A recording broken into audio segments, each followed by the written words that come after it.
The big challenge with the tour and activity segment is that it's still very manual, and a lot of the revenues, over 80% of the revenues, are still done in destination, and they're done. 30% of those are searched via brochures. So the brochure in destination at the hotel or at the local CVB still has a big impact on the consumer in destination, because they're looking for things to do. They're going to pick up the brochure and they're going to call the operator.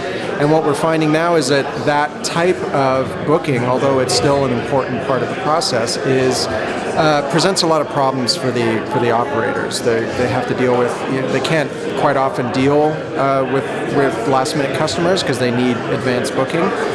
One of the things that we support, for example, is cutoffs, right? So the ability to do bookings within 24 or 48 hours.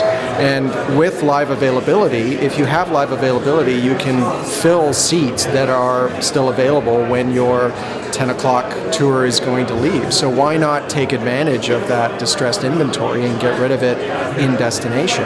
And so that's what we're seeing, is that there is still 40% of that product that's unutilized at the time that the tour goes. In a lot of cases, 40% of those seats are empty. So why not try and find ways to fill those seats? And operators are becoming more and more cognizant of that. Now the challenge is doing it on paper doesn't work very well, especially when you have drivers. So that's why we're starting to see, over the last 5 years, we've started to see more and more of a trend towards operators adopting electronic systems, because they simply can't manage it on paper. I don't think brochures are going to go away anytime soon. I think they're an established part of the vacationing experience for a lot of people. It's still a huge revenue generator for those companies that control the tour brochure rack market. You know, there's large companies that basically control the distribution of those brochures.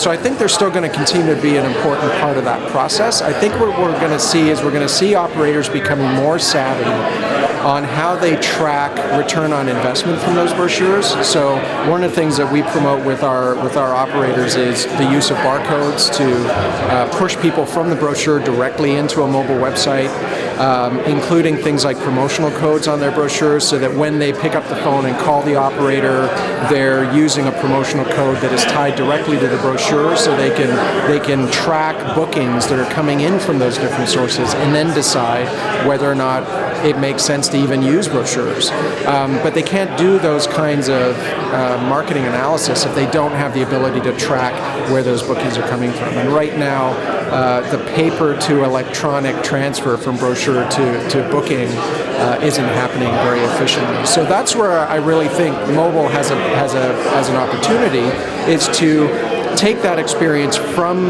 the rack card or the brochure into a conversion on the booking engine side via probably mobile web, most likely.